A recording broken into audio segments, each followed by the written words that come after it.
Bom dia! E os mercados amanhecem calmos enquanto eles esperam o payroll, o dado mais aguardado da semana. A gente tem uma expectativa de criação de vagas de 140 mil vagas de emprego. Lembrando que essa semana a gente teve dados de emprego já sendo divulgados, como o ADP, mostrando que foram mais vagas criadas do que as expectativas. Então, talvez, o que o mercado mais vai olhar seja a taxa de desemprego. E é esperado que a taxa de desemprego permaneça em 4,2%. Então, só para explicar um pouquinho sobre por que esse relatório é tão importante para o mercado, a gente tem o mercado precificando cortes na taxa de juros dos Estados Unidos pelo Fed. E a gente tem mais 2 reuniões até o final do ano.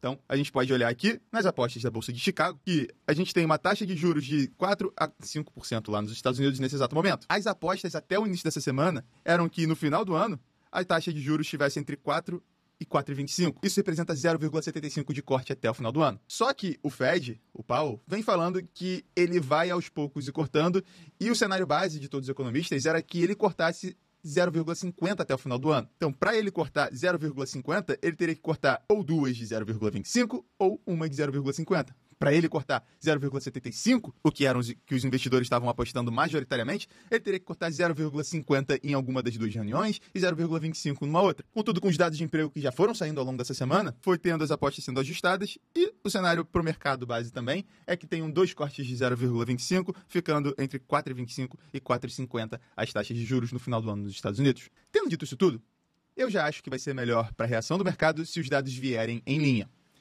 A gente passou de um período que a gente queria que os dados viessem piores economicamente, então a gente queria talvez mais desemprego, a gente queria menos vagas de emprego sendo criadas, para que fizesse com que o Fed cortasse mais juros.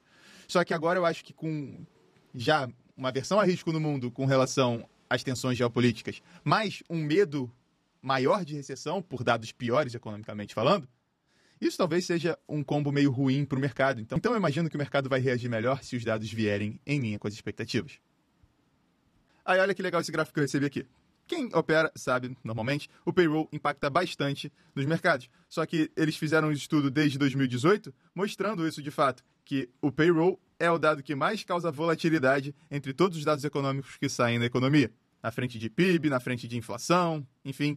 E não é só de agora, é desde 2018. Aí para fazer isso, ele pegou o S&P Futuro 5 minutos antes e 5 minutos depois da divulgação do dado. Tipo de coisa inútil que você já sabe, mas eu acho bem legal de ver. Ontem que foi um dia de disparada do petróleo. E agora o petróleo está ali rondando a casa dos 78,30, quase subindo 1% mais uma vez. E o maior causador disso, obviamente, a guerra sendo escalada, com Israel atacando Irã. Mas o que mais jogou lenha na fogueira foram os comentários do Biden ontem, quando perguntado se Israel atingiria as reservas de óleo do Irã.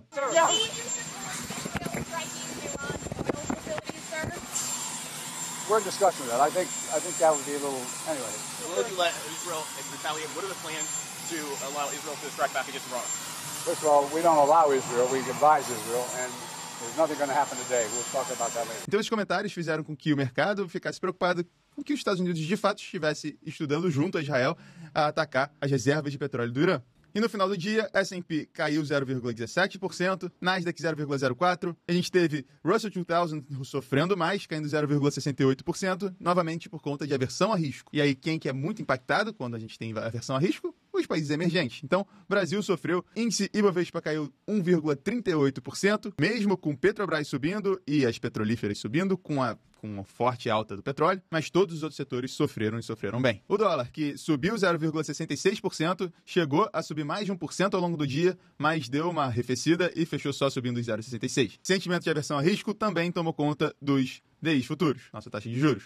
Agora a Europa praticamente de lado, Eurostoxx 50 subindo 0,18%, praticamente nenhum setor se destacando. Eurostoxx 600 subindo 0,19%. Bolsa de Hang Seng lá em Hong Kong subiu 2,82%. Lembra que ontem a gente tinha tido um recuo na bolsa por lá, mostrando então preocupação com os estímulos da China terem acabado o gás. Enfim, China permanece fechada, mas Hong Kong é uma boa proxy de como que os mercados mundiais estão continuando a reagir aos estímulos da China. Minério de ferro, que é negociado em Singapura, segue ali ao redor dos $108, caindo 0,34, não vai ter muita volatilidade aqui, provavelmente até o mercado na China voltar na semana que vem. Dólar DXY, dólar contra as principais moedas do mundo, ainda a $102, paradinho ali, e as outras moedas também estão paradinhas. A Libra tenta recuperar um pouquinho de valor hoje contra o dólar, depois das falas de ontem do Andrew Bailey, e O dólar está recuando um pouquinho contra a moeda japonesa, então a gente tem ela paradinha agora. Dólar contra as principais emergentes sem muita volatilidade e rondando mista. Bitcoin recuperando um pouquinho de valor, voltando a 61 mil dólares depois de ter recuado bastante com a versão a risco ao redor do mundo. Então hoje fica ligado às 9h30 no Payroll. Às 10 horas um Fed Speaker vai falar. Talvez eles comente sobre os dados do Payroll. O mercado vai ficar muito atento a isso. E para as 2 horas da tarde eu ficaria ligado aqui nesse relatório de poços de petróleo. Não sei se vai mexer com preço. Tá com, inclusive a plataforma aqui, o TradingView, ele tá dando baixa relevância, mas como o petróleo tá em evidência e a gente tem muito medo por conta da parte da oferta, com as escaladas das tensões no Oriente Médio, talvez seja legal ficar atento por volta de 2 horas para ver se o mercado não vai mexer, e às 3 horas a gente tem balança comercial de setembro no Brasil. Bom, começando 9 horas a gente tem a sala ao vivo, se você quiser acompanhar no detalhe como que o mercado vai se movimentar, importantíssimo acompanhar, Tonelo e Borges vão acompanhar ao vivo o evento. Muito obrigado pela atenção, bons negócios e até semana que vem.